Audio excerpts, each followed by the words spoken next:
Welcome to Talking Heads on USA Global TV, starring the one and only wonderful Dr. Jacalyn.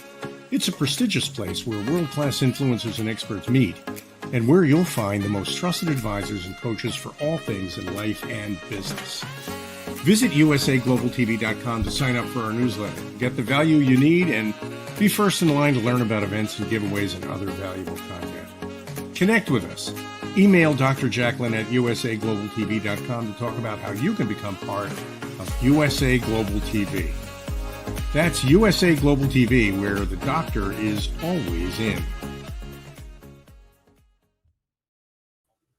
Hello, everyone, and happy New Year's Eve or happy New Year, depending on where you live in the world. We're so excited to have you with us today. I'm Dr. Jacalyn Kerbeck, and welcome to USA Global TV, and hello to our friends listening on Business Talk Radio. Our show is presenting Pet Psychic Aminah, and it's our last show of the year for USA Global TV, obviously, and for Aminah and I. We're coming back next year. We cannot wait. Let's bring her out. Welcome. Hi, everybody. Happy Hi. Friday. Happy Friday. How are you feeling about the last day of the year? I've been through a lot of them, so I'm a little non-nostalgic about, okay, here we go. The problem for me is, you go through like everybody else the next 6 weeks, you go, and January, whatever, 2020. And everybody goes, no, that has changed. Exactly. Exactly. It takes us about what, 6 to 8, 10 weeks to kind of really get that going. We don't write it as much. So, our phones cheat and our computers cheat. And you go, what year is it? You're like, well, remember the days when we would have to write checks out for all of our bills? I know I do auto pay for a lot of things, and it would always be on the check, right? You get the wrong year. Wrong year, wrong date, something. It's just like, okay. I've cashed my checks in many names because my name is not easy. And I can imagine Kerbeck is gotten massacred quite a few times. Because you could go with a K, you could go with a C, English, goodness sakes, what is up with that? Especially Jacalyn. People really bash Jacalyn when they're trying to spell it. And then they just, when they're talking to you, they just go into Jackie. They just slide into Jackie. I said, no. Where did Jackie come from? It's Jacalyn. Right. I've never heard you use it. And that would be the only time. And I've learned working with the public. You just say, do you have I get asked all the time, do you have something shorter? Let me look. Let me see if I can be shorter. I don't think so. How tall are you, Aminah? Shorter with Aminah and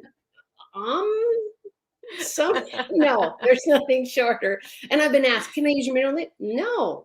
You'll get it. I know it. I believe in you. It's not that hard. So how would you say the year was overall for you? Would you give it a thumbs up, a thumbs down, somewhere in the middle? I give it somewhere in the middle because I think in all our lives, mine included, it's up and down every other day or every day. Some days are just a roller coaster. You're like, I need to get off this ride because this one's making me sick. Exactly. We've had those days where, I'm chasing the sun on the side of my office, the dining room, and you saw us last Sunday. I was like, man, the moon and the sun changed again. So I'm chasing the nature, the people, that kind of stuff. For me, hardship is not a crisis. I think that's why I make a good emergency person. It's in my DNA to get calmer in a crisis, and I've been this way since I was very little. You cannot be that way around wildlife. Again, as you know, I started doing this when I was, technically 9, but, and doing rattlesnakes and birds and prey and that kind of stuff, but then working with bigger animals by the time I was 13. So, and I was this tall already. So everybody just kind of assumed I was a little older, but you have to be calm. You have to be calm for animals that have been kept in cages and are really, really stressed out. Think about people, and I don't have a lot of experience with jail. I volunteered in a jail once to be enrichment for people, just a couple. But I've never been in jail myself. But think about being in jail. That's all you see is those walls, the cement, and, maybe your cot or your little bed. And these animals are very stressed. And so are wild animals that are caged. So you cannot come in full bore blasting, high energy. You've got to really come in really calm. So I have been accused of being on drugs in high school a few times. And somebody said, wow, because I was a teacher's daughter. And she's like, wow, you're so drunk. And I stopped and looked at him and said, no, I'm not. This is all natural. So you and I know how to have that regulation, because I've seen you happy. I'm probably not in all your happiness, but I hope I've cracked enough jokes to see you happy. We learn, you and I specifically, we're going to stay in that realm. We've learned that you just moderate it and you go where it fits. So this year needed calm and quiet, and for different people. And some people in my realm, as far as that talk to me, they love that I was light and could crack a joke and it wasn't personal, and we could just take a deep breath. For me, it's go for a walk, get out in nature. If I'm not saying if you have it hard, just think of people who have it harder. No, that doesn't work for me. So, and it doesn't help the person at the time. Find your joy. Find your joy. For me, it's going over and hugging my kitty. If I'm having a bad day, man, I'm just buried. She's long fur. She has really long fur. So I just bury my face in her. And you get somebody who doesn't judge. They don't care what you smell like. I told you I had a client, and there's dog said, yeah, he smells really bad, but he's mine. He's mine. Yeah. Yeah. You brought up a lot of really good points. And it sounds like for you, you're looking at the year in a way of reflection that is positive. You're not saying, oh, wow, this went wrong and that went wrong. There's always things that go wrong, right? Always. You have a really good attitude. And I feel like I do too. And I've learned so much from you when it comes to sustainability, and also caring about the environment, caring about the planet, and coexisting with nature and animals, and a lot of things that I really took for granted and didn't think about. In fact, on a show that we had yesterday, The Listening Mentor, we spent a lot of the show talking about animals and wildlife, and how there were 3 of us in the show. We were all afraid of something, whether it was a mouse or spider or lizard, and the way that we would react was really ridiculous, like screaming like a spider. The point of getting away, because you've just announced to the entire planet. Yes. That, and again, that's why you need to be in a field like you and I have chosen that goes with your natural gifts. You can grow. I'm going to use you as an example.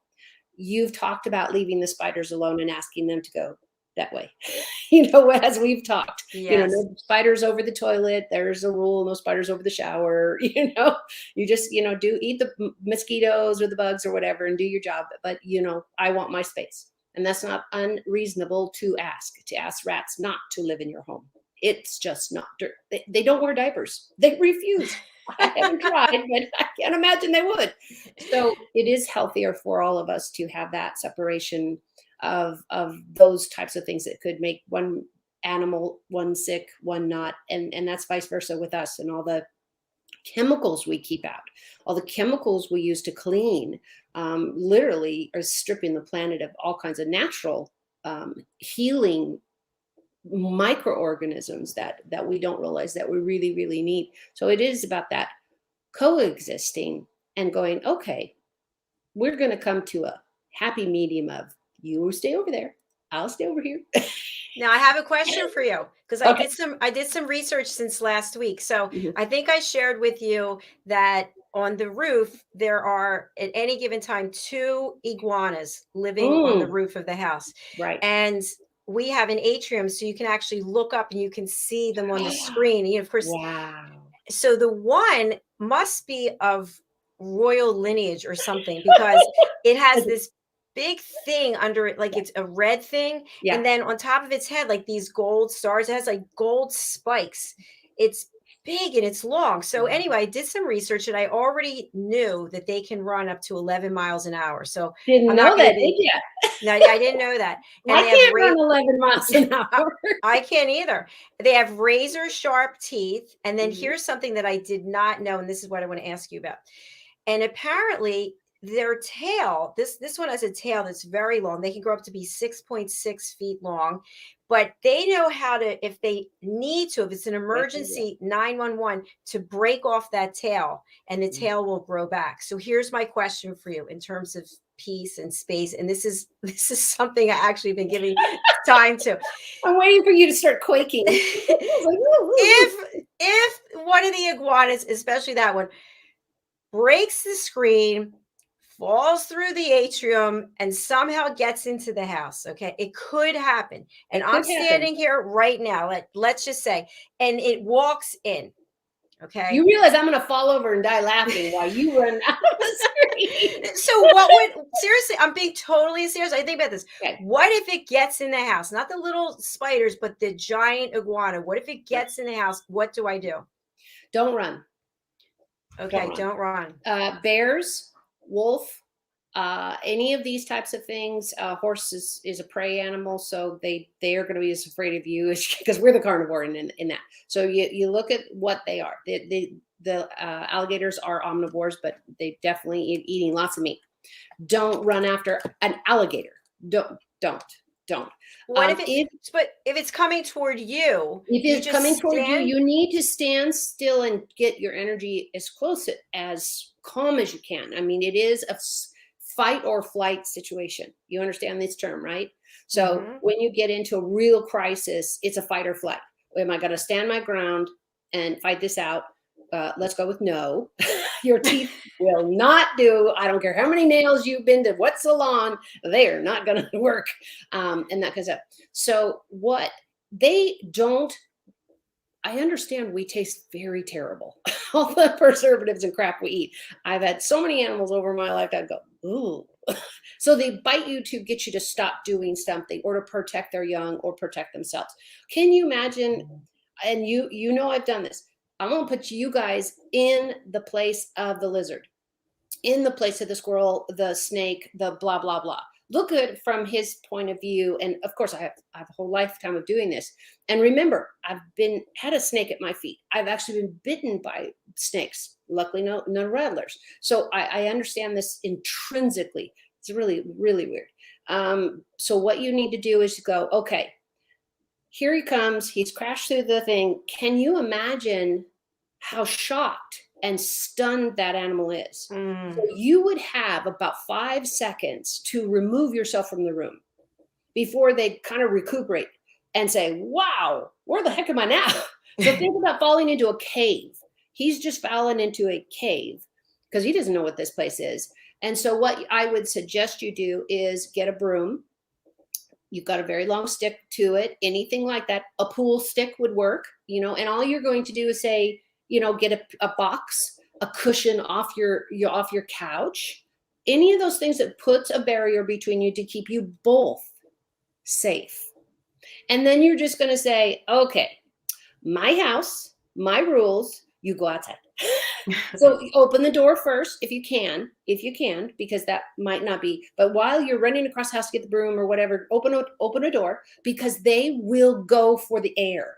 They will go. They can smell the outside. They can do all of that kind of stuff. If you have a window, you can pop open. Most of us have screens, so that's usually not a do. So it's something open so they have an exit and get out of the way. And you can encourage them, because some of the lizards, they'll be stunned or they'll look around going, what you got to eat? Right. What's here? This is a new restaurant. Is it an all-inclusive? Yeah. Where's the smorgasbord? I just dropped in for lunch. Come on. It's bed and breakfast here. and I really, really, really, really don't like people feeding the wildlife. Bird feeders, all this kind of stuff. It's fun. You get to see the birds and all that, but eating what's God provided, I want you to plant the plant and all that kind of stuff. So let's not invite anybody, deer, lizards, raccoons, anybody into your home, much less up to your porch, and feed them. That's not how nature was put together. So again, give them an exit, give them a couple if you can, in one direction. Don't open the window on the left and open the door on the right, and then go, oh my God, he's running at me. You just opened two opposite windows and a door. So you wondered why? Okay, don't defeat your own thing. Put it on one side or put it on, something else that goes that way. And then once they feel the air, they might run to it. The lizards will also stand still and check out, okay, am I safe? Can I move? Because once they decide to move, the type of lizards we're talking about, okay, we're talking really, really large animals, they will whip out of there as fast as they can.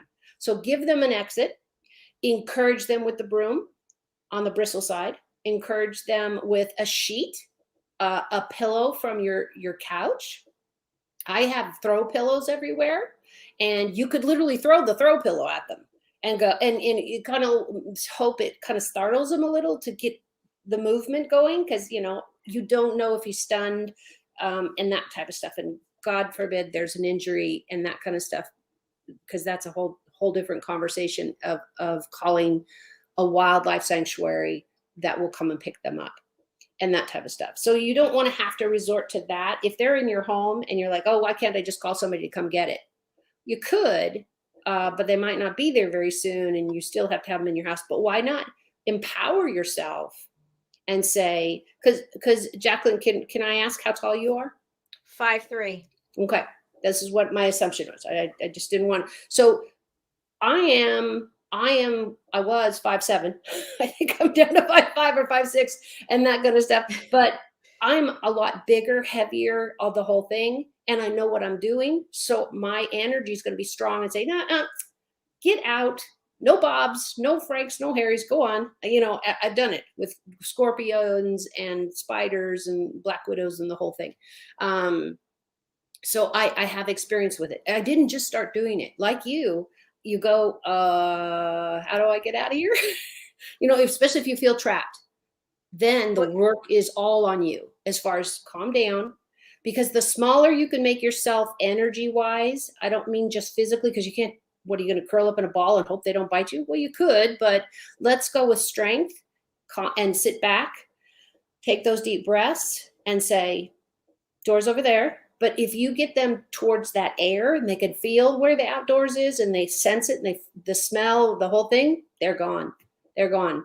Unless your house smells or tastes really yummy. And again, get a broom, get a cushion. It puts a barrier between you, puts distance between you.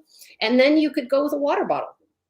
Now the lizard might like it because it might be dry that day, but most of the other things are going to go, oh, what are you doing? So they want to go to ground. Let's say it's a snake, a rattler, or any other kind of snake. But if you're going venomous, I'd rather go talk about the really, really scary ones. They want nothing to do with you, and they don't want to be wet. They are. But now, what about all of these movies where the snake eats the person? You see like giant person body inside the snake. It's really hard for them to do that. And from what I understand, I have firsthand source, if you know what I mean. We taste terrible. All this crap we eat. I mean, they have to be pretty. I have never seen all the old movies of the man eating blah, blah, blah, the man, in the costume, and they look like the walking lizard. The plant that eats the man, whatever. Yeah. Yeah, exactly. Just eat the flies. Just eat the flies. No, with all the preservatives specifically that we eat, and, have you met a Twinkie or a ding dong or a donut of any kind? We're consuming so many byproducts and preservatives that, from everything the animals world says, they're going to do it to protect themselves. They're going to do it to keep their young safe. They're going to do it because they feel their life has been endangered. So if you understand that if you walk into a grocery store carrying a gun in your hand, all the humans in that grocery store are going to say, oh, he's going to shoot me, or he could shoot me. So think about what the reptile, snake, whatever giant lizard is thinking. Oh God, carnivore, which we are, they're going to kill me because I saw Bob get shot, or I saw, my mate already was killed because somebody took a shovel to him, or people do it all the time. Oh, I'm afraid, and walk away. Right. They have a right to survive. So what I want everybody to get is, there's a gentle way to protect yourself. That's why I'm saying a broom has a long handle. You have distance. You can push them along. and the bristles at the end are kind of pokey, but they don't injure anybody. They're going to, you just scoot them along. So say you have one of the little lizards, still a pain in the neck, especially if it turns around and goes, you know, you know, well, You said they don't have any teeth, though, the little ones, right? well, they do, but they're so small. I mean, it would be like almost like getting bit by a tiny cactus, ow. Yeah. Not like Okay. what's living up on the roof. No, no, no. And their jaws are, of course, you go by size, their jaws are more powerful. You're going to get some in the lizard family. I can't think of the name right off the top of my head now, but they eat carrion, so dead things and that kind of stuff. What people don't understand about vultures is they see them, cleaning up carrion, which is dead carcasses and that kind of stuff. But they're the cleaners of the world. They don't kill anything. They only eat dead. That's it. And people are like, oh, so scary. Well, you know what? If you're going to stick your head in a bug infested sheep, horse, dog, cow, I don't know, deer, you wouldn't want maggots on your head either. So without feathers, they prevent that kind of infestation getting into their feathers. So that's why they're bald. Eagles. Yeah. You know what? And I'm so glad that you had shared that with me, because I was out for a walk and I saw a bunch of vultures. Right. And you see them and you see a group of them and it's a little intimidating. And I thought, oh no, they're looking for roadkill. It's all right. Yeah. Exactly. And I probably told you this, but I want to give everybody a good laugh on Fridays. Is my daughter and I are coming up to our place, and you come down the street and then you park in front, and we get to the stop sign before we turned in front of our place, and there's a dead bird on the street in the little crosswalk. And I'm like, oh no. And my daughter's like, don't you dare get out and get that bird. If you get that bird. She's lived with me a while. So she turns the corners and parks. I get out. I grab a Kleenex. I go get the bird. And she's like, you are so twistedly sick. Because the bird was sitting at the crosswalk where the stop sign was. And obviously somebody had caught it, flew by, because we have a lot of birds of prey up here. So any of the eagles would have been here, any of the golden eagles or any of that kind of stuff. Any of those could have done it. And the bird was already dead, but fresh. And not that that matters, but it had been killed, but it's at a stop sign. So any of the other birds of prey who come, and especially the vultures, how big they are, they're going to get hit by a car. So I'm thinking, wait a minute, I got a Kleenex. You're a savior. I went and picked it up, and we live by a whole vacant hill. So I put it way up on the hill so the birds could come and eat it. And it was gone the next day in its entirety. Because they don't waste. They're not humanity. They got the bone, the marrow, the whole thing. So again, when you are face to face with these animals, realize, I understand we taste terrible with all these preservatives. So remember that it's us that are the aggressors. We are the one who looks like the man with the gun, or the woman with the rocks in her handbag, or we are the ones that they are truly afraid of, and their reaction will come off of yours. Animals are really good about sizing up the environment and saying, okay, left, rainy, cloudy, ooh, electricity, let's not go that way, right? Unless they absolutely have to because their home's that way, or they have babies that way, or something like that. We need to just take a deep breath and say, if this was me, you were the lizard, what would I do in this thing? Well, I'd hightail it out of here. But if he sees no exit, how can he do that? When you're threatening him, standing in front of them or to the left, because the door's on the left or the opening is on, they just back up and give them a chance. And then if they, turn around and go, I want food first. And you go, because people feed wildlife and they get habituated to us. Those are the ones you don't want to come visit, because they're going to say, I understand kitchens. I mean, how many pets know exactly what a kitchen is? There's all the food's there. Right. It's all the food. What if you open the door and the giant 6.6 foot iguana, it goes towards the door and it says, hey guys, come on in. It's real nice here. We got a nice place. No, because you're still a carnivore, and so if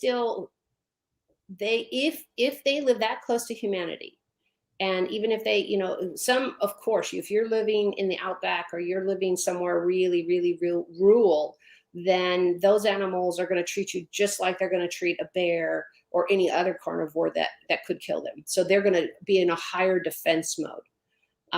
The ones that are seeing humans all the time that you and I are probably around, because yes, I live on a pretty vacant hill, but there's still a couple hundred of us living up here. So the wildlife does see us all the time because it's a great walking area. So a lot of people come up here to walk. So they're used to what we're going to do next, meaning they don't know. We're going to do something weird. Everybody's going to do something weird. So to be ready for, well, I don't know what they're going to do. When you get down where a place where an animal is coming up to a human for the first time, they can smell that you're a carnivore. They understand that. But then they look at you and go, I can take this one. So you'll get, I think, no expert, but my take on the animals is you're going to get a lot more aggression from an animal that rarely sees people and or wins all the time, and they avoid him. Do you know what one of the most dangerous animals, I don't know if it's on the whole planet, but let's go with that because it sounds really, really exciting. You know what that animal is? No. Hippopotamus. Wow. Yep. Couldn't believe it No. when I was doing my studies, my animal science studies, and I'm like, a what? Because they look like the jolly clown of the water, and they are highly aggressive. And if you've never seen how fast they can swim, oh my gosh, you might as well just hand your body over because they will literally bite your spine, crack your spine, eat you. They're very, very aggressive. They all are in this great giant pod of brothers and sisters and aunts and uncles. Man, you don't got a chance. Don't get in the water. So that's a good question that I want to ask you. It's winter in some places in the world, right? Summer in others. But when people start to travel or you take a holiday, this is a big week for people to travel, take holidays. People like to be around the water, whether it's a lake or a pond or the ocean, the bay. So how do you know, without being an expert, what's actually living there that you may have to have some knowledge of or be alert? I'll give you an example. I would say 8 years ago, we went on a family vacation to Puerto Rico. We stayed at, I think, a Marriott in Dorado Beach, which, Marriott, you think Marriott's great, right? Right. So the path to get to the beach from the hotel had giant iguanas. I'm not talking one or two, like 20. No, they're like 20 or 50, right? And you're walking around like this, like, oh, don't move, don't bother moving. Well, I stopped going to the beach. I just sat on the balcony because I didn't want to deal with it. They're crawling around the beach. So that's what I'm trying to say, is that it's not so defined as it used to be. Well, this is where the animals live. This is where people are. So how do you know when you're in a body of water? Could there be a hippo there? Could there be an alligator there? Not in the Pacific Ocean, so you're good. Okay. They're mostly creek and waters. They're not salt. They're freshwater. They're doing, and believe it or not, they're mostly vegetarians, and yet they will kill you in a second. Wow. They won't eat you. They'll let you just float down the river. They're highly protective of their. Now, if there's babies, if they have calves around you, you're in even more danger, and that's true across the animal kingdom. And I dare anybody to come across a mother, and I don't care if it's your dogs or your bird or your human children, us mothers, and that includes men who have been just in that mothering stance. And I know you were that way with your little puppies and that kind of stuff. If somebody would have come up with a leash or a stick or whatever and said, oh, gamma, and try to swat at your dogs, man, all hell would have broke loose. And the next apocalypse would have happened. So hippopotamuses are very short-tempered, if you want to put it that way. That, I think that's an easier way to look at it. And just don't get in the water in Africa. Just don't. I mean, boats are okay, and they will tolerate canoes and that kind of stuff. Motorboats are really bad because they leak oil into the water and poison everything, and that kind of stuff. But back to your question is, what do you do? As far as you, of course, I grew up in the high desert. We had rattlers everywhere. It's not as populated as it is now. So I was out in the desert a lot, and I rode horses out in the desert. And I didn't have any of the education I do now. But growing up in that environment is a good example of saying, okay, I don't live by hippopotamuses, but I live by rattlers. And you will die. Anti-venom, helicopters picking you up. That didn't happen then. You got driven to the hospital, and were lucky if your arm stayed on or whatever, wherever you got bit. So you shuffle your feet. You make sure you are looking where you're stepping, because there's a lot of tumbleweeds, Joshua trees, shrub, brush, and rattlers will hide under there, especially in the heat of the day. So with a hippopotamus, you stay out of the water. Literally, you stay out of the water. You're in a boat or a motorboat or something like that, but they will tell you, stay out of the water. You can see the little ears. They're not completely submerged. So you just give up to them. The same with a lion, same with an elephant. They will step on you because they can, and they will protect their babies. So with, let's say what would be an animal in your area if you lived rurally? Because I assume you live in neighborhoods and you don't see a lot of wildlife, except for the spiders, which we've talked about. But what do you think in your state would be something that might walk into the house? Well, I think there are lakes nearby, and there's golf courses and whatnot. And I've heard that there are alligators. Oh, yes. Oh, tons and tons and tons. And it's really funny because all of a sudden the golf ball will be missing. Yeah. I didn't know that alligators are golfers. I guess they're pretty good. I'm not sure what their handicap They're collecting is. the best. Well, they think they're eggs. They think they're eggs. The problem is you get an alligator that consumes too many and he dies because he can't either pass them, because after a while, I mean, it's like, I can't imagine. I've never had gallstones or crystal rocks or any of that stuff in my gut or my trying to get out of my body. But they say it would build up the same way because alligators are a real nuisance on the golf courses. But look at it from their point of view. They're thinking, cool, no bushes to go under. I just get to lay out here on especially the green, where they tee off, and Yes. little ball. And I can't tell you how many stories of people who's lost their golf ball because the alligator came over and ate it. And they're Now, like, what if you are on a golf course? Do you run for your cart if you have one, or do you just take your club and be ready to? Running is always a bad idea. You'll never outrun them. Any of them. I don't care if you're running from a dog, if you're running from a cat, and I mean domestic, a horse, an alligator, a snake, you will lose. We are too slow. Unless you are, I don't know, an Olympic athlete. I don't know any of those running around in these areas. So keep that in mind. And that is why the hardest thing to do is to stay as calm as you can. It's really, really the struggle. And to turn around and face them. If you have no out, like you could calmly move a little, and say, but I want you to keep your eye on the animal. I don't want you to turn your back. Because what is turning your back say to an animal? They're blind. They can't see. I'm in the upper hand. I can jump on them and take this guy out. Because they scare me, they might get my babies, blah, blah, whatever reason they feel they need to protect. So if you're going to turn your back on, let's say, a mugger, somebody's going to mug you and they're going to steal all your stuff, but you decided that, you're coming at them and this guy looks a little sketchy and you're kind of like, what do I do? So think about it. Would you turn your back on them and then just stand there or walk away? No, you're just asking for whatever you can't see to happen. Think about that in the animals too. Having a confident stance, I don't care if you lie out your butt because your energy is good, but what you're going to take all that energy, that really, really anxious, scary energy, just like you do with the spider, you specifically, no, you go there. Remember, I'm going to go here, but any of these big animals, you won't win. So what's the harm in facing them? Don't turn your back and moving back slowly.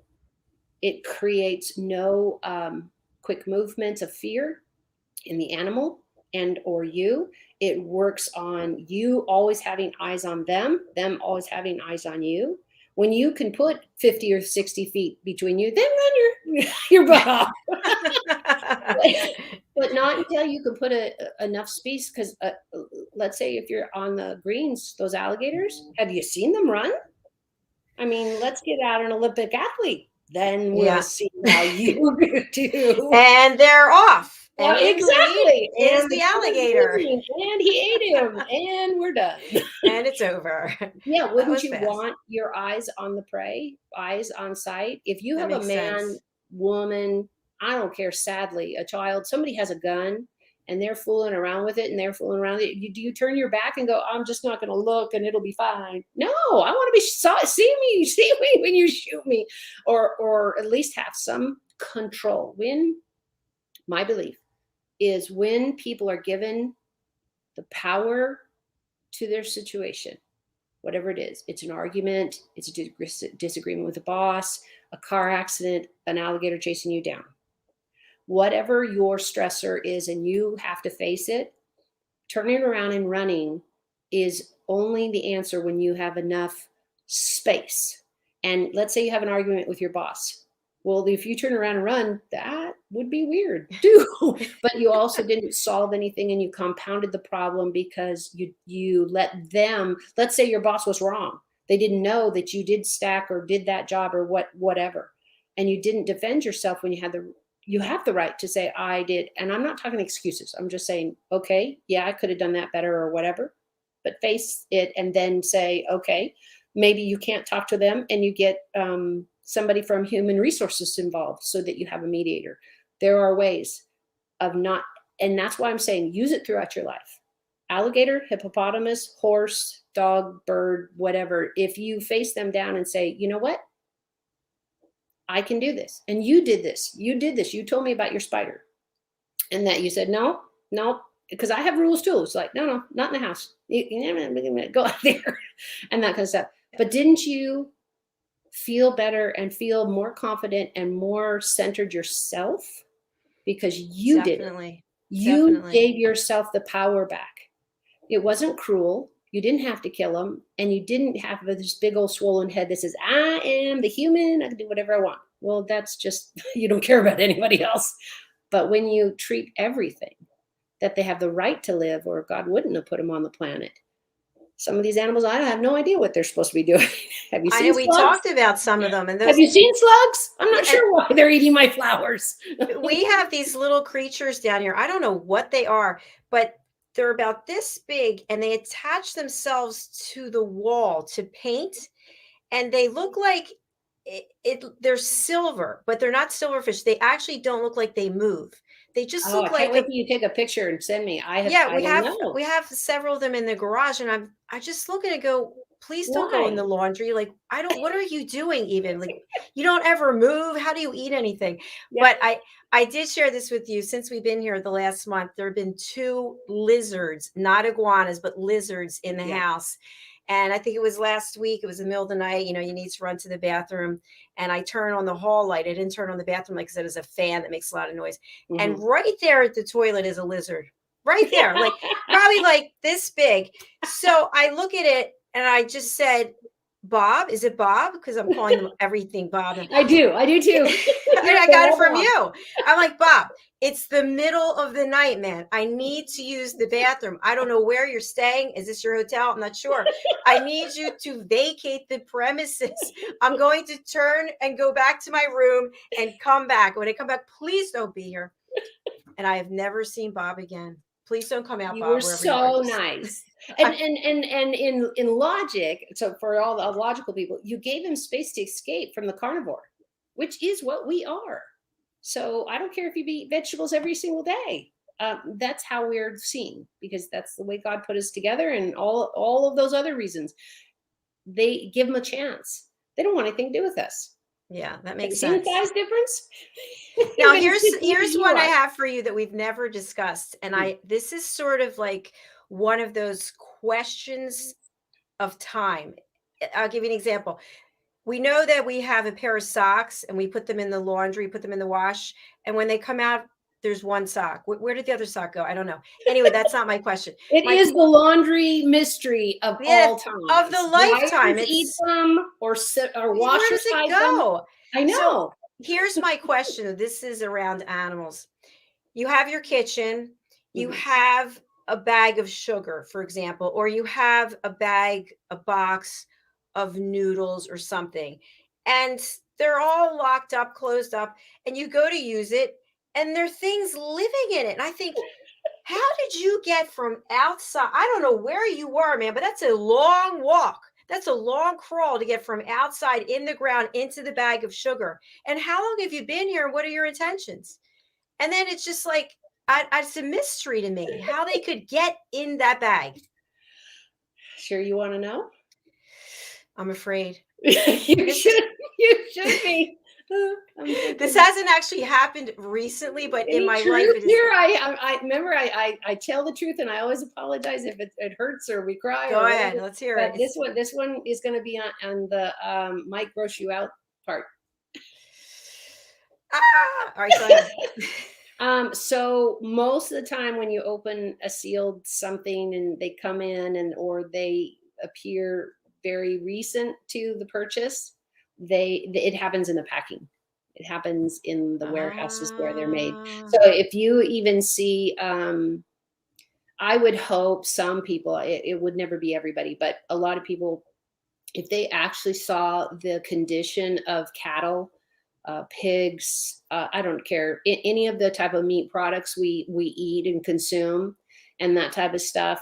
I think we've gotten jaded to the fact the way we catch fish and then gut them and that kind of stuff. And that's been shown because people do it in camping and all that kind of stuff, but not a lot of people butcher their own meat. So if you ever saw a cow gives birth, I've actually seen cattle that will go and hide on the ranches and the farms if they are out out grazing when they give birth.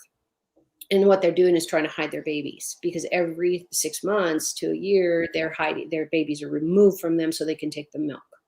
So our food sources, and I apologize, but I'm always going to be honest with everybody, and this is my opinion, it is held by some, but our food sources are coming from brutality, and you're putting that energy into your body. So when a cow has a calf, they're removed immediately because they want her milk, or they want her or that cow or meat and that type of stuff. So all of the types of bugs you're talking about are in the packing process, can happen. I'm not saying it does, because there's a billion regulations to prevent that, but we've all seen it. A box accidentally got open of cereal and the weevils got in, or, God forbid, a cockroach got in or anything. If we really looked through our food, and I mean like all of it, rice, everything, you would be probably shocked how many bugs we eat a day. And I mean, a day.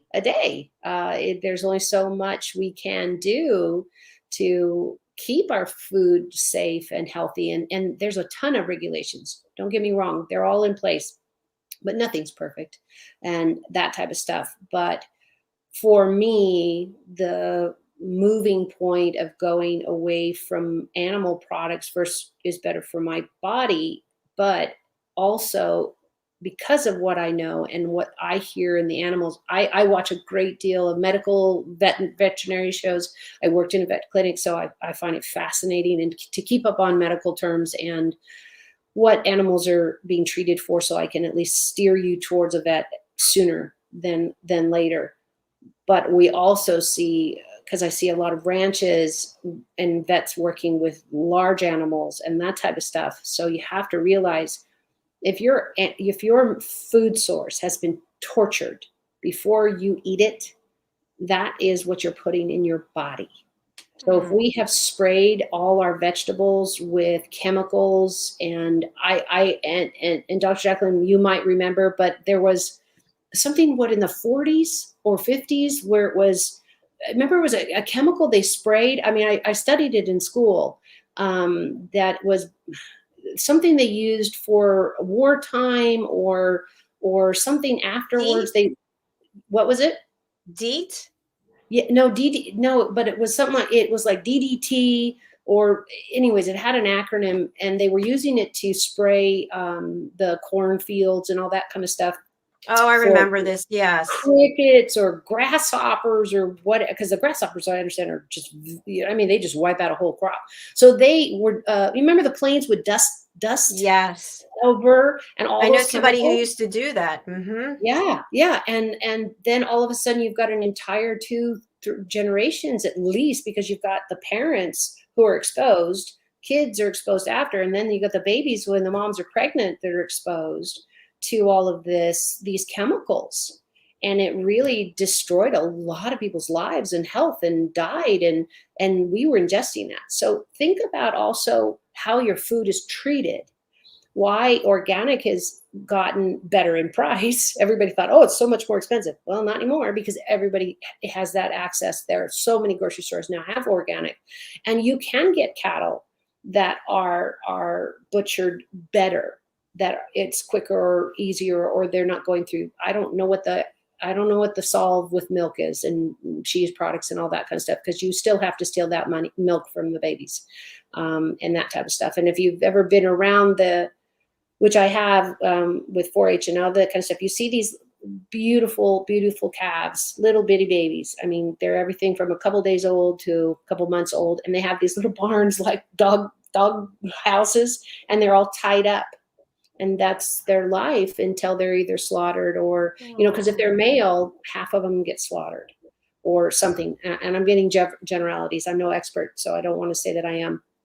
But there's only so many steers you need, but you'll keep all the females. So it's something for all of us to reevaluate where our moral code is and where our coexistent code is. And I'm really, really big on the coexistence part, because I really, truly believe we can do that.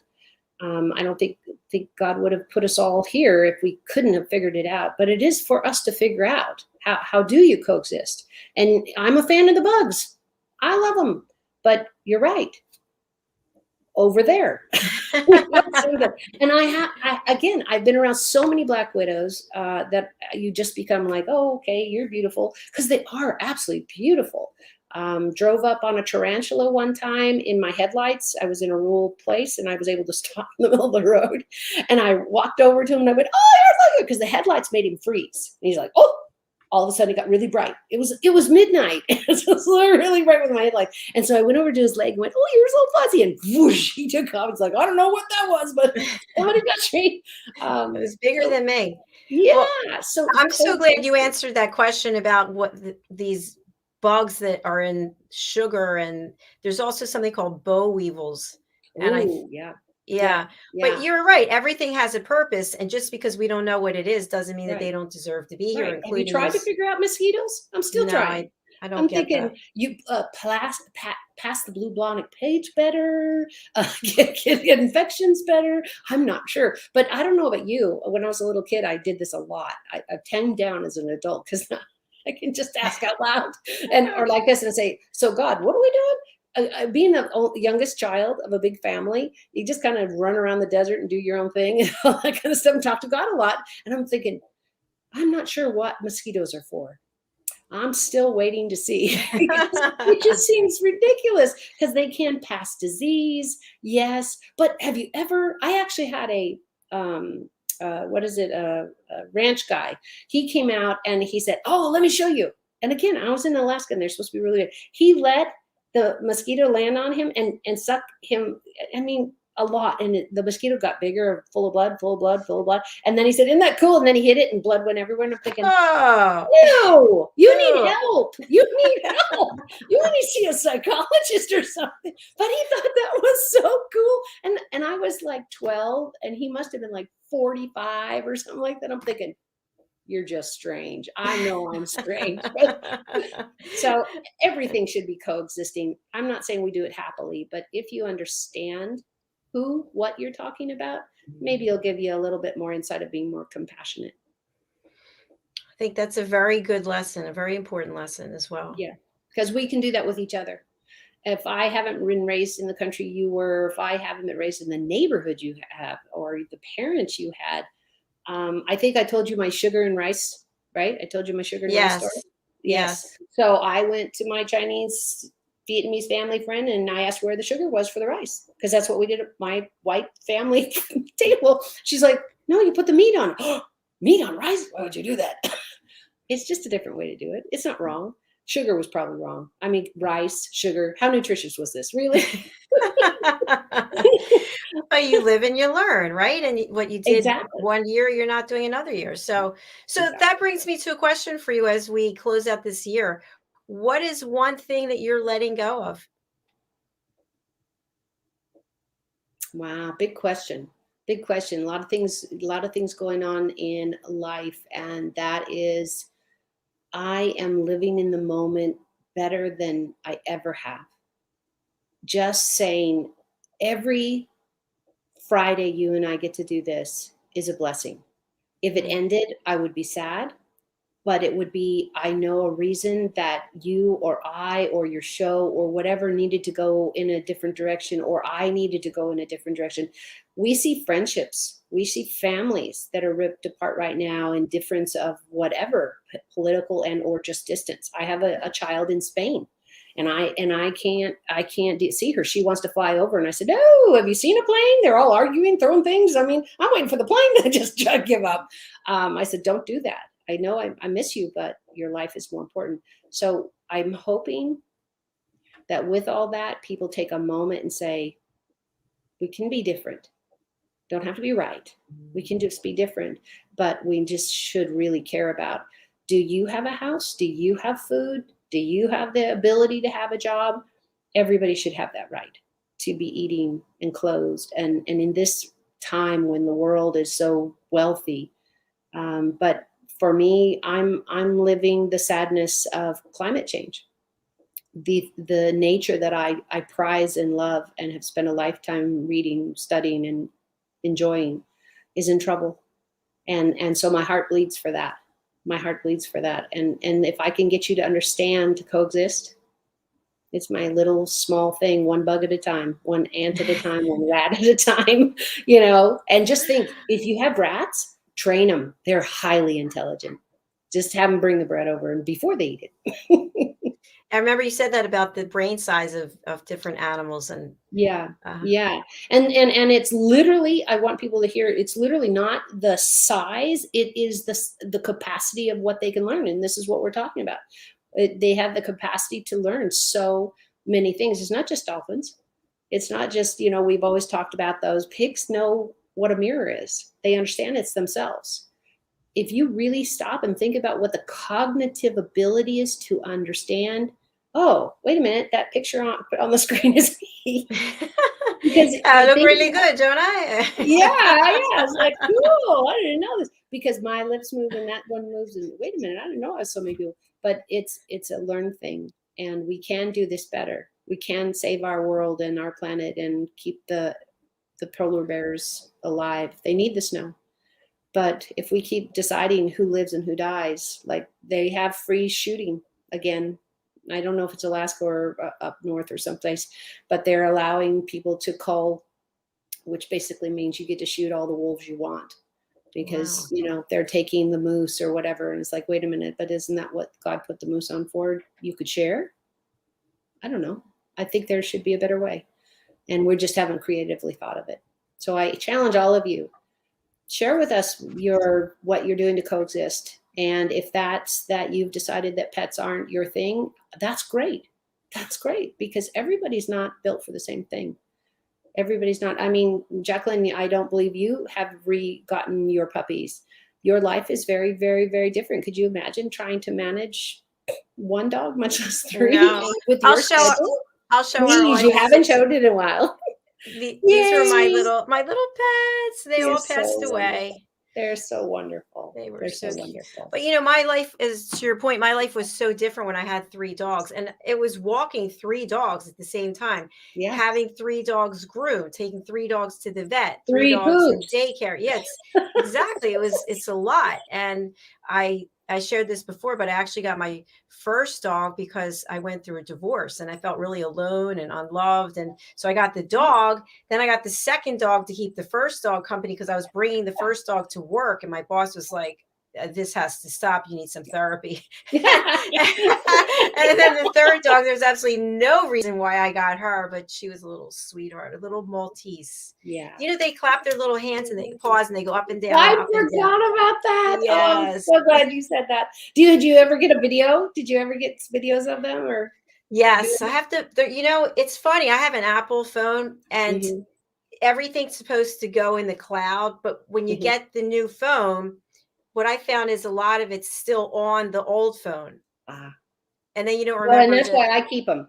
I've got an HP computer sitting to my side because that's when I went to school. That's when I was first at the wildlife sanctuary, blah, blah, blah, blah, blah. So it's just like, and I tried to move the pictures over, but you're right. That doesn't necessarily talk to this because this is a different computer. It doesn't work for some reason. And like you, I have this giant computer. It's a Dell computer and it almost looked like a spaceship. It has lights all around it. And I wrote my whole doctoral dissertation on it. So I'm never getting rid of it, but it's under a bed or in a closet or something. But we just keep all this technology, right? We just, because what are you supposed to do with it? Well, they recycle the phones now. So that's a good thing. I don't know if they do that. The computer, the thing that I had to do with one of my computers is though we took it into like an Office Max or something like that. And they stripped the hard drive of all my data, all the pictures, all the everything, because you don't want to take it to the recycle center with your social security number, zip code, and living address for the last 10 years. Yeah, you know what? I don't know where I put it, but I have an Apple Watch that I love. I'm obsessed with it. And yesterday I had it on and I was going to take a shower. So I took it off. And when I came out, I hit it and it fell onto the floor and the crystal broke. I was literally sick over it. No. And long story short, I thought, oh my gosh, all my information is on that. It can't be fixed, but I went onto their site and you can. And it's all there. Yeah, and you can actually get a trade-in, but if it's damaged, you can't. So then they'll send you a box to recycle it. So I signed up for the box and I'm thinking, I don't know about that. I'll just put it in the drawer because what's going to happen to it when it's out of my hands? I can't get the information off of it. Well, and that's why either call the store, go to the, whatever coffee bar, iBar, whatever that bar thing is in the store. Genius. There you go. Somebody's bar. I don't know what it is. And they will help you walk you through either downloading it on an external drive, which I think we have 4. Yeah, I've got 2.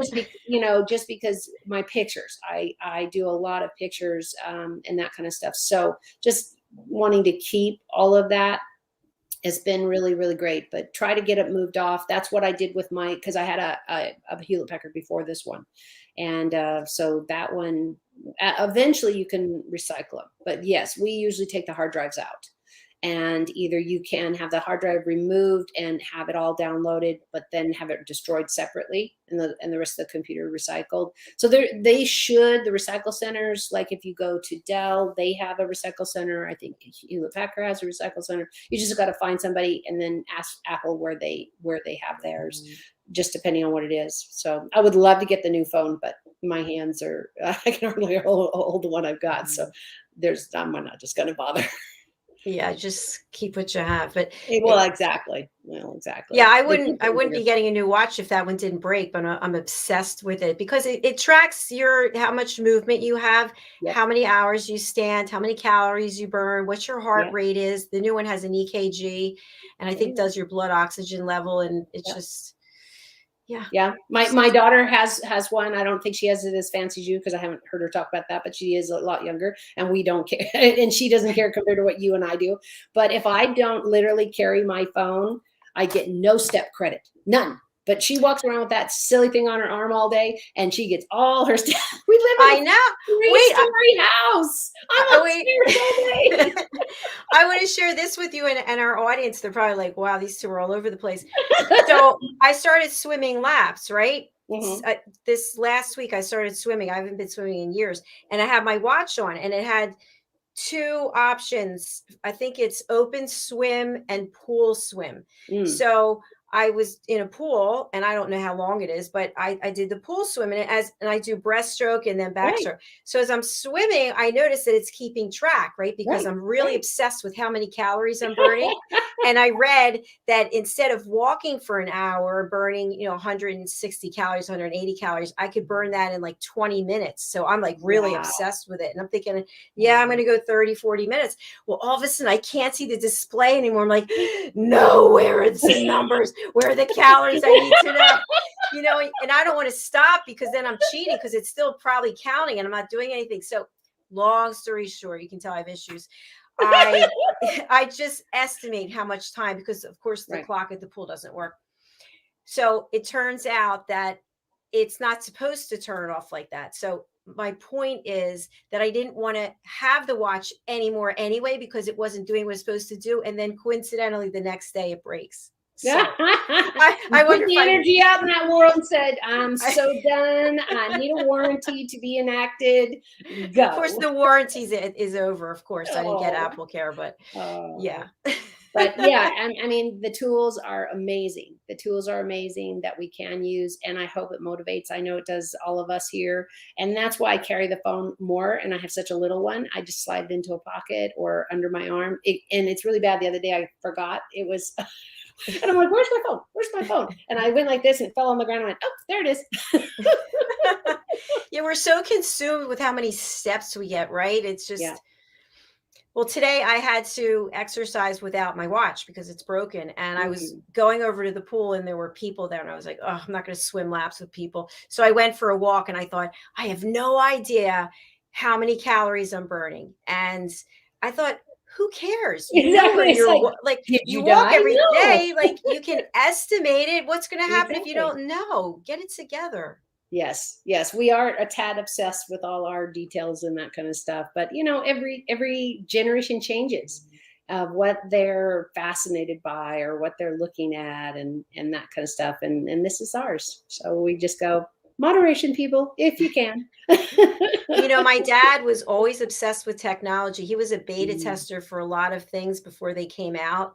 And right. that's where I think I got my kind of taste of it. And I thought, oh, there's so much that this technology can do for you. So I've always been interested. But then again, there's the simple things in life, like today, out for my walk, and coming toward me is a turkey duck. I told you about them before, and it's a big one, and this duck is by itself, so it's coming right toward me, and I wasn't afraid because I know they've been fed by people. Yeah, I was going to say, you do realize he thinks you're going to feed him. Yeah, because they come right up. So I Right. just looked at it and I said, is it Bob? It's Yeah. probably Bob, Yeah. right? Everybody's bought for me. Yeah, I go, oh, Bob, what are you looking for? I mean, where is everybody? You're out here by yourself. And Bob just crossed the street, and I watched to make sure that Bob got on the other side. And then when I came back, Bob was walking back toward the lake again. I said, I guess it didn't work out for you, right? There's something going on over here. Maybe that's the potty spot. Who knows? Could be. Maybe that's where Have the you met a mosquitoes bird? are. They go wherever they're stamped, and it's really annoying. It That and is. bunnies. Oh my gosh, little pellets everywhere. My girls would get the bunnies out of the cage. I said, honey, that's gross. I see it's dry, but just pick it up. Yeah, they're hard, those little Yes, yes. pellets. And if they're Pellets. not, you got something else going on, You and got a so problem. go back to the doctor and that kind of stuff. So yeah, the times where you get to do what we do is amazing. And just being that appreciative, and here we are in a new year, and everybody can just take that deep breath and call people and tell them you love them. Don't say, gosh, I wish I could, all that kind of stuff. If you don't call them, why should they call you? Because we're always sometimes waiting around. I Somebody out there is know. supposed to hear this. I have no plan on this conversation, but somebody out there needs to hear this, and I'll let you know that if you're waiting for your family or your friend or whatever, oh, they should call me. Call them.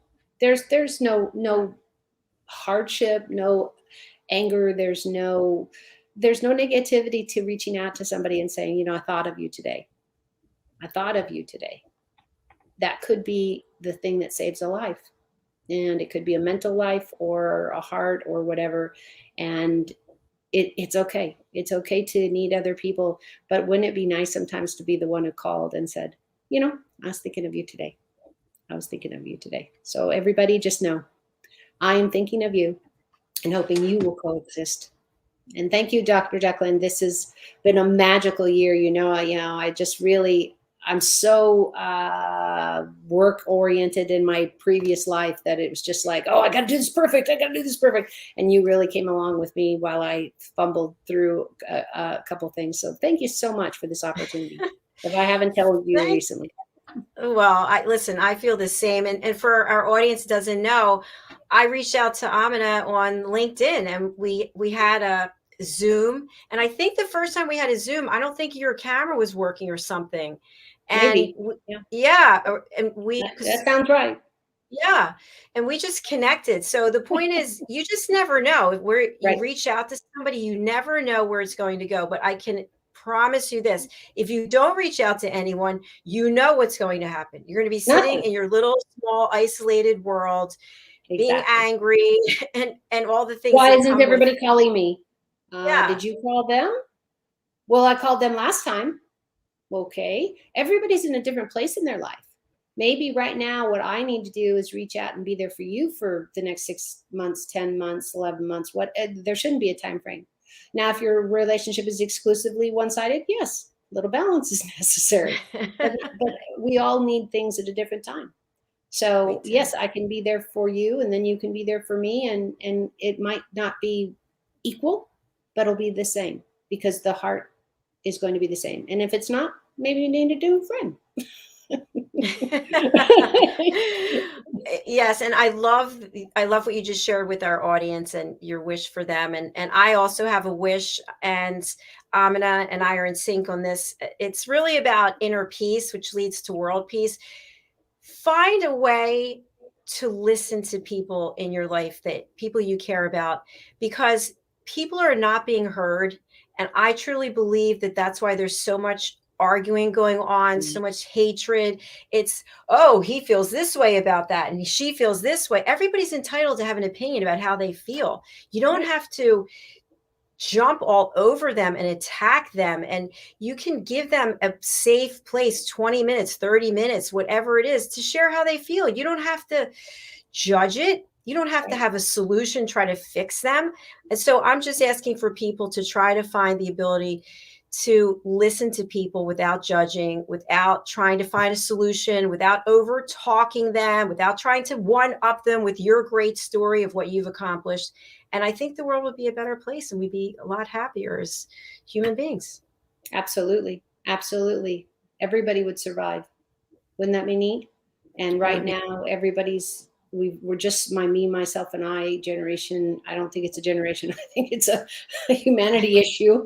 Yes. Because, I'm of course pro on the animal side, just saying, guys, we can all make this. We can all make it through. You just have to understand that I need a little space. You need a little space, just like you said with your bugs and your lizards. It's like, dude, not here. Go left, go right, and that type of stuff. And that's okay. You and I don't both have to like lime green. Absolutely love lime green, but you don't have to like it, and that should be okay with you. And should Absolutely. Be okay with me. I do like lime green, by the way. But, Aminah, as we close out this show, I just want to talk to our audience about what's going on tomorrow, folks, because it's pretty exciting. We are having the USA Global TV reunion show, which I'm thrilled to announce is sold out.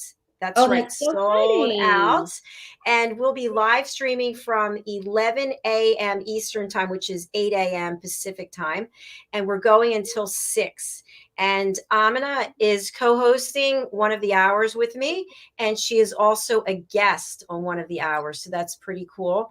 We've got, I think we have co-hosts every hour except the first hour, unless Aminah wants to do it with me, because I had to add an extra hour because we had people who wanted to be on, and I said we don't have any more space. So that's what we're doing. Terrible problem you have. I know. So what time do you need me there? So I need you there. It's early, 8 a.m. Oh, but I think you're talking Eastern time. Your time, 8 a.m. Oh, so no, yeah, I have that in my clock. I already thought I was supposed to be there. See, it was meant to be. Okay, perfect. It was meant to be. All right, so you're going to be there. So everybody do join us wherever you watch us, whether it's on YouTube, LinkedIn, Twitter, Twitch, or the 6 Facebook pages that we have. Please do join us tomorrow. Aminah and I will be together from 11 a.m. Eastern to, I don't even know, 1 p.m. Maybe get those clocks like the airport had, or the air bases have, this time, and this time. What's interesting for our audience, I think, so we have our official launch of USA Global TV on January the 10th. And I think we have 12 co-hosts. So I had to figure out a time to start the show because we have Pacific, Central, Eastern, Greenwich Mean Time, Central European Time, and we have New Zealand time. So we have 6 time zones between all of the co-hosts, which is really kind of cool. That's exciting. I am so glad it's you, not me. I'm so sorry, but there's the truth. It's like, I will pray for you. You know what I've learned? I learned so much about the world that I didn't know as a result of doing this work that I'm doing. So, wow. So we're going to let everybody go because we could definitely stay here for hours and hours. Absolutely. So we're wishing everybody a happy new year. On behalf of Aminah and myself, we want to thank you for your loyalty. Thank you for watching the show. Thank you for coming back week after week and help us spread the word because we're all about sustainability, climate change, taking care of each other, taking care of our planet. And if that's something that interests you and you know other people who are interested or who should or could benefit, please send them our way and subscribe to our YouTube channel, USA Global TV. Aminah, how can people reach you? I know you have a special offer that we were going to try to put up here. So while I spotlight you, I'll type it into the comments. Okay. bridgingworlds.us. My resume, my pictures, a few letters of clients that have talked about. I have a new one, a snake I work with as their owner needs help with. So my gifts go far and wide, and I will be there in any capacity that I'm capable for you to help you with the conversation and or training and that type of stuff. So what I am doing, and I think Dr. Jacalyn is putting up, is I have offered Dr. Jacalyn's group a discount. I charge $75 for up to the first hour. And I am giving that to this audience. And you're welcome to tell your friends, as long as I have space, for till January 15th. For $50 for up to 60 minutes. Now you can take longer. It's just $1 a minute after that, but that's $25 off my help. All we need is a phone call. We can get on video, of course, but I don't need to see your pets, everything. I'm an empath, meaning I can feel the energy. I can feel the love, hate, difficulties. I'm a trainer, so I have a lot of experience on the ground, not just my gift of being able to talk to pets from anywhere and you. So I hope I can help. bridgingworlds.us. The offer is good until January 15th. Okay, thank you. All right, I'm just typing it up here. bridgingworlds.us. And I sent it to you on Facebook, so you'd have it there also, so you can see where I wrote all those details. Okay, fabulous. And here we are. We can just take a look at it. All right. Contact Aminah for a special offer only for Friends of USA Global TV. Wow, who wrote this? Her offer is a discount for her services. You can have a 60-minute reading for $50 instead of $75. This offer is valid until January 15th, bridgingworlds.us. That's us. Did I get it right? Absolutely. All right, fantastic. All right, everybody, be safe. I know some of you have already been celebrating because it's already the new year there. I will be working. Yay.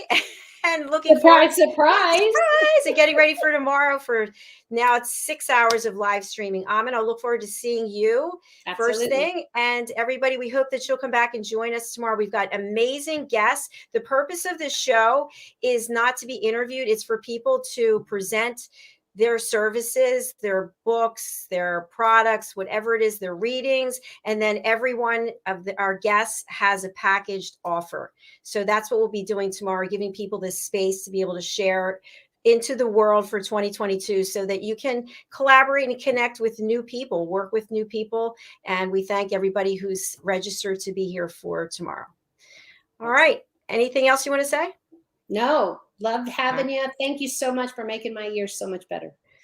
Thank you, and I love you and really respect you and appreciate you. So I'll see you tomorrow. Thank you. Take care. Bye, everyone.